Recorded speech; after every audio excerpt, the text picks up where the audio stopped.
Hey, thanks for being a part of the conversation. Let's do some pod crashing. Episode number 245 is with the great Oz from the podcast, The Radio Murders.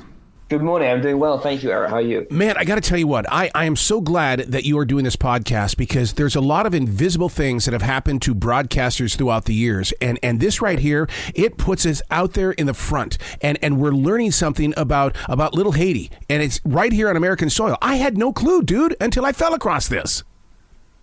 I know, it's crazy. Well, look, I mean, radio broadcasters do incredibly important work and service to the community. And, we found in the early 90s in Miami, 4 radio DJs got murdered one by one.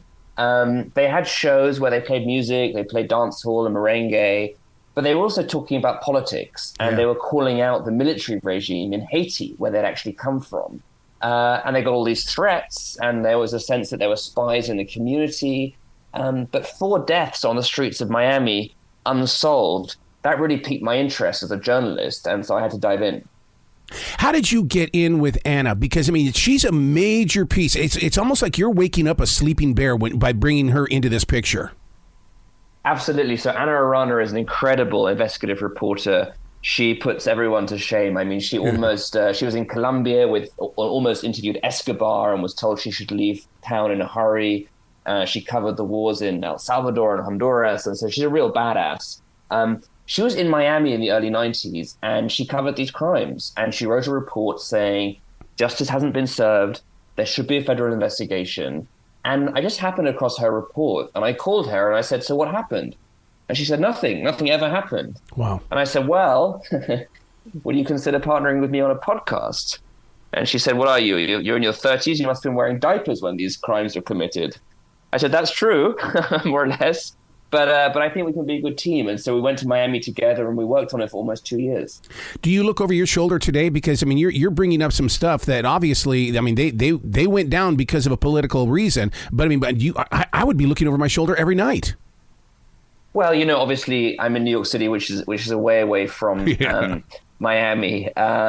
But people did tell us, people who we wanted to interview, who said no to us, they didn't tell us directly, but they told us through third parties, look, this is still a little dicey. This is a little dangerous. The powerful people who were behind these killings were involved in drug trafficking. Yep. And they maintain an important hold on power in Haiti today. And so, of course, it can be a little scary for people. I mean, the fact that that's what happens when you kill people who speak out. It's not just that you silence them, you silence the whole community. And that's what's really chilling.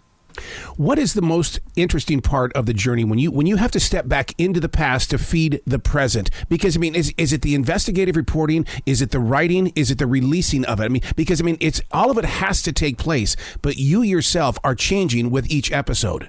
Yeah, that's a great point. I mean, funny enough, the thing which you might think would be most boring was actually in many ways most interesting, which was in Florida, there's very, very extensive depositions, and the depositions are available in the court library. You can't get them online, but if you go to the court library, you can see them. And so reading all these depositions really gave us a fascinating picture of what happened. And so that was really interesting. The other interesting thing was there were all of these rumors in the community at the time that the killers in some way had the protection of U.S. intelligence because the CIA was very active in Haiti, very active in wanting to make sure that Haiti didn't turn communist like Cuba had.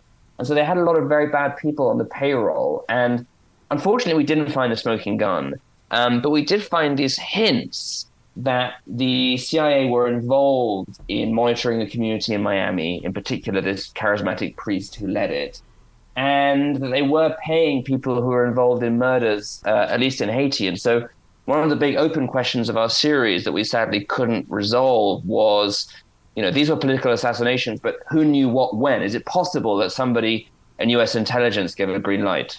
I'm so glad that you did not hide away from the CIA, because so many stories have been written about how they get into communities and create chaos. And then from that chaos comes a change in rulers and leadership. And I'm so glad that you got listeners involved in this, because it opens up our heart for today.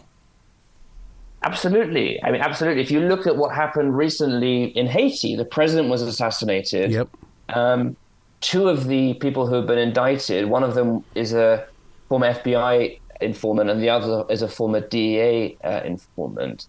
I mean, the fingerprints of US intelligence agencies on the Caribbean and Latin America are everywhere.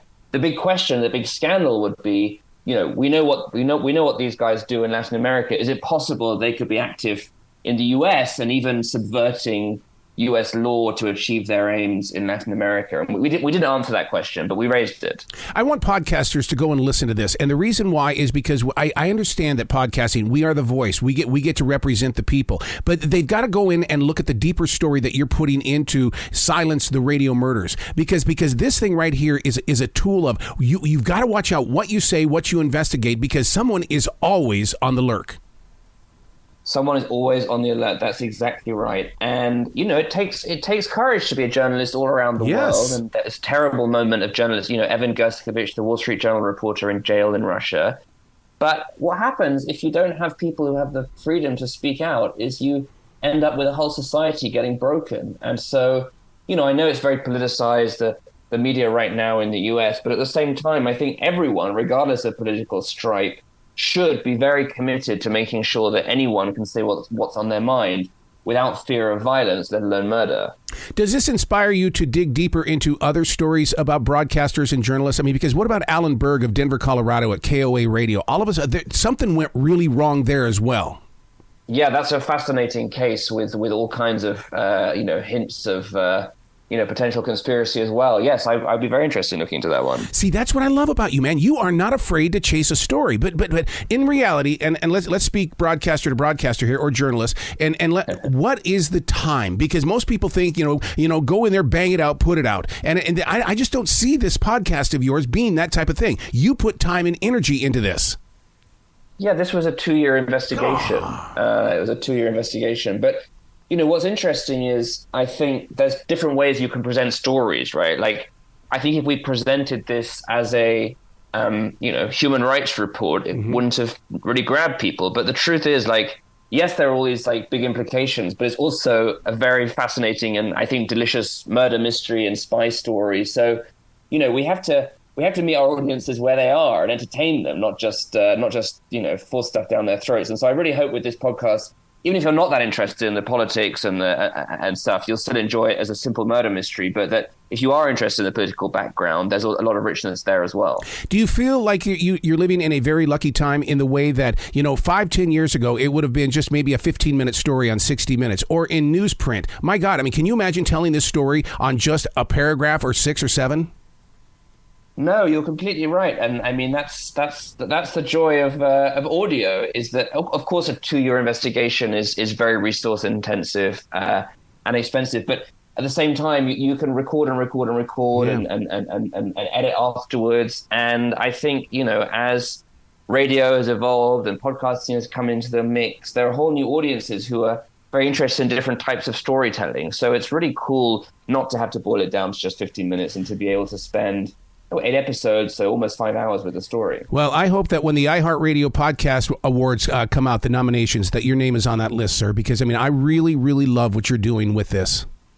Well, thank you. That really means a lot. Hopefully you can put a nomination in on our behalf. Absolutely. Well, please come back to this show anytime in the future, because this story's ongoing. It's gonna grow and grow. Well, I'd love to. Thank you so much for having me on. Well, you be brilliant today, okay? You too. Thank you. Bye.